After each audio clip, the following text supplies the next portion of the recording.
آسان طریقہ ہے. لوگ عید کی نماز کو بہت مشکل سمجھتے ہیں اور سوچتے ہیں کہ کیسے پڑھیں. آسان سی بات ہے.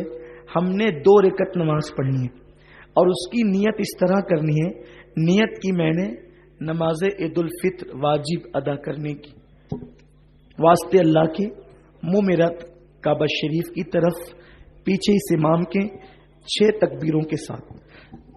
اگر آپ اس طرح نہ کہہ سکیں, زبان سے نہیں ادا کر سکیں, تو آپ صرف دل میں یہ نیت کریں, دل میں سوچ لیں کہ میں اللہ کے لیے عید کی نماز پڑھ رہا ہوں. بس اتنا کافی ہے.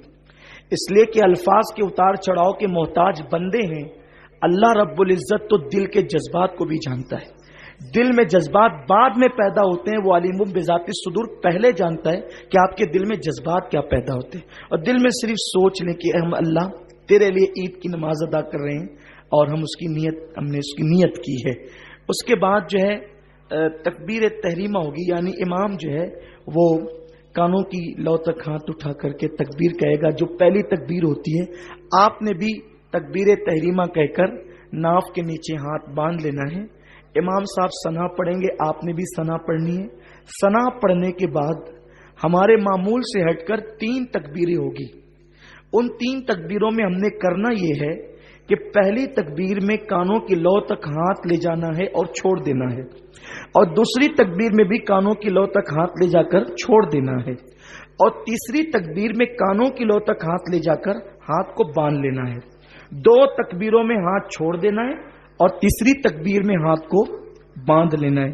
اس کے بعد قرات ہوگی, رکوع سجود ہوں گے, پھر دوسری رکعت کے لیے ہم کھڑے ہوں گے تو قرات ہوگی, اور جب قرات مکمل ہو جائے گی تو اب 4 تکبیریں ہوں گی. حالانکہ اصل میں وہ 3 ہی تکبیریں, لیکن آپ کو سمجھانے کے لیے 4 تکبیریں ہوگی.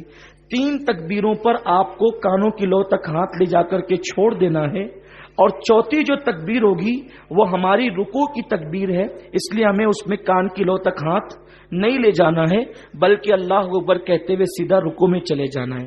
آسان سی چیز ہے کہ پہلی رکعت میں بھی 3 تکبیریں ہیں اور دوسری رکعت میں بھی 3 تکبیریں ہیں جو زیادہ ہیں, لیکن پہلی رکعت میں قرات سے پہلے 3 تکبیریں ہیں اور دوسری رکعت میں قرات کے بعد 3 تکبیریں ہیں.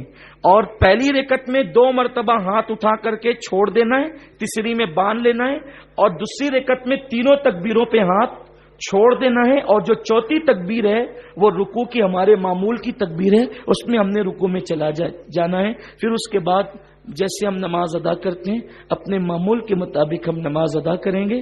نماز ادا کرنے کے بعد انشاءاللہ تعالی پھر خطبہ ہوگا, اور خطبے کے بعد پھر دعا ہوگی. اللہ تعالی فضل فرمائے.